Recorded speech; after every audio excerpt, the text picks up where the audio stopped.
ওখানে?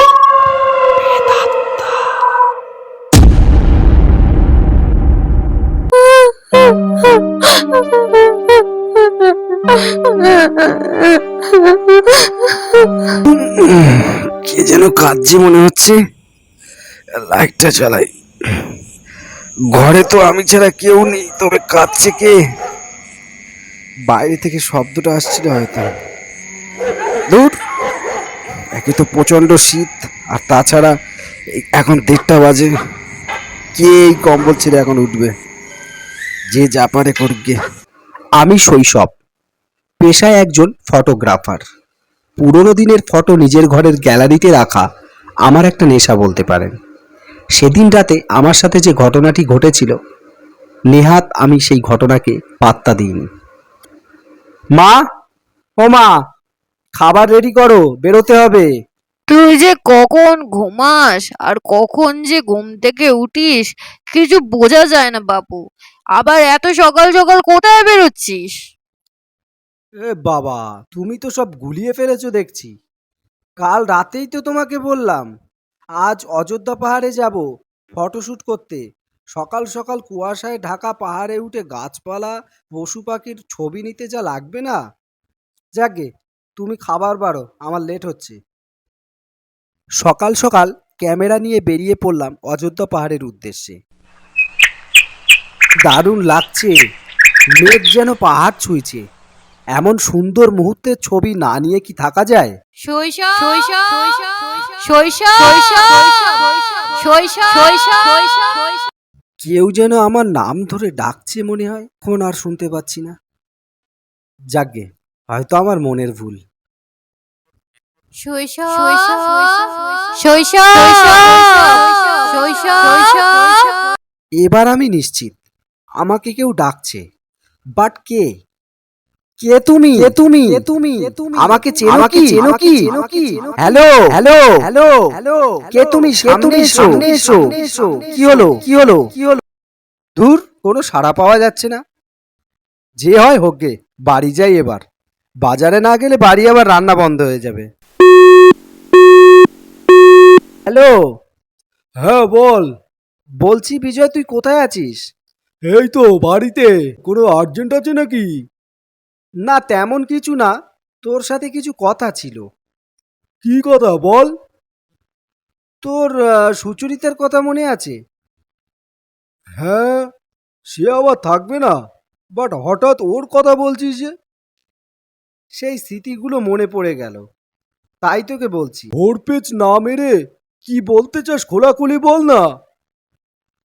আমি আজকে গেছিলাম অযোধ্যা পাহাড়ে, বুঝলি, ফটোশ্যুট করতে।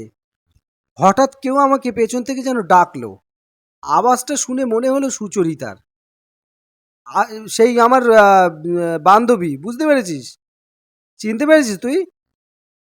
হ্যাঁ, কিন্তু ও তো দেশের বাড়ি গেছে। কি জানি, হয়তো এখানে এসছে। না না, ও আসলে তো আমাদের সাথে দেখা করতো। আর ওর আসা এমনিও এই মুহূর্তে সম্ভব না। আমি একটু দোকানে যাব, তুই এখন ফোন রাখ, আমি তোকে পরে আবার কল করবো কানে। রাতে খাওয়া দাওয়ার পরে শুয়ে আছি, কিন্তু কোনো মতেই ঘুম আসতে চাইছিল না। একটা অস্বস্তি লাগছিল, আর মনটা যেন সেই পাহাড়ের দিকে টানছিল। দেয়াল ঘড়িতে দেখলাম রাত 11টা বাজে, তাই ভাবলাম একবার পাহাড় থেকে ঘুরে এলে মন্দ হয় না। যা ভাবার তাই কাজ।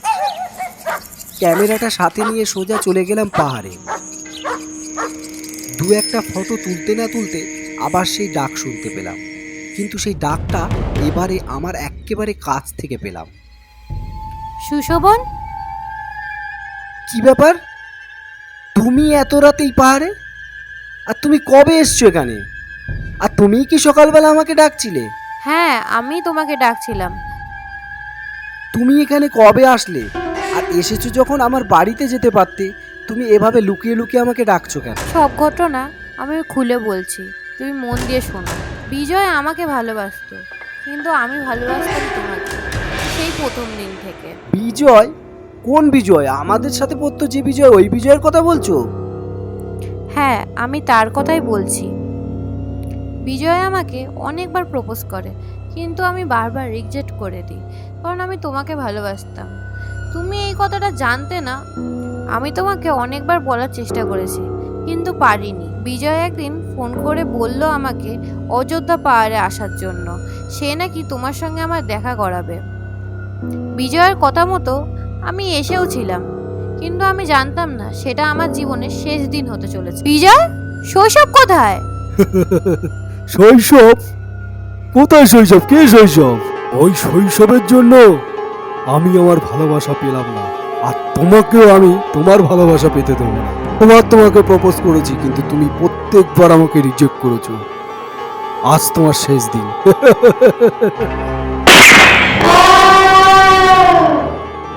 আর তার জন্যই আজকে আমার এই অবস্থা। বিজয় তোমার সাথে এই রকম আচরণ করবে আমি তো আমার জীবনে ভাবিনি। এটাই সত্যি। আমাকে এই পাহাড়ের ঢালে পুঁতে রেখে দিয়েছে, তার জন্য আমি কোনো মতে মুক্তি পাচ্ছি না। আমায় মুক্তি দাও, আর ওকে শাস্তি দাও। আমি ওকে কি করে শাস্তি দেব?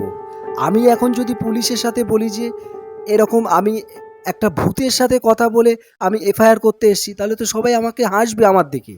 ও যখন আমার দেহ পুঁতছিল, তখন ওর প্যান্টের পকেট থেকে ওর ওয়ালেটটা আমার দেহের সঙ্গেই মাটির মধ্যে পুঁতে ফেলে ভুল করে। সেই ওয়ালেট এখনো পর্যন্ত আমার দেহের সঙ্গে আছে। ওই পাহাড়ের ঢালে তেঁতুল গাছের তলায় আমারে পুঁতে রেখেছে ও।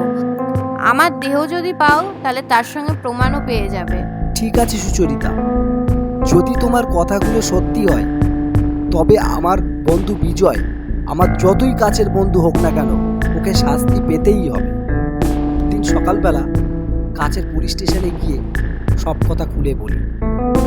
পুলিশ সেখানে এসে দেহ উদ্ধার করে এবং দেহের সাথে একটা পার্স পায় যে সুচরিতাকে বিজয়ই মেরেছিল। হ্যাঁ বন্ধুরা, একটা বিশেষ কথা আছে আপনাদের সাথে। বেগুন কোদর গল্পের দ্বিতীয় পার্ট, যেটা রবিবারে দেওয়ার কথা ছিল, কিছু টেকনিক্যাল ইস্যুর কারণে আমরা রবিবারে দিতে পারিনি, কিন্তু এই মঙ্গলবারে শিওর আপনারা এই গল্পের দ্বিতীয় পর্বটি পেয়ে যাবেন। পর্যন্ত আপনারা অপেক্ষা করুন, লাইক করুন, শেয়ার করুন। Tata, bye bye.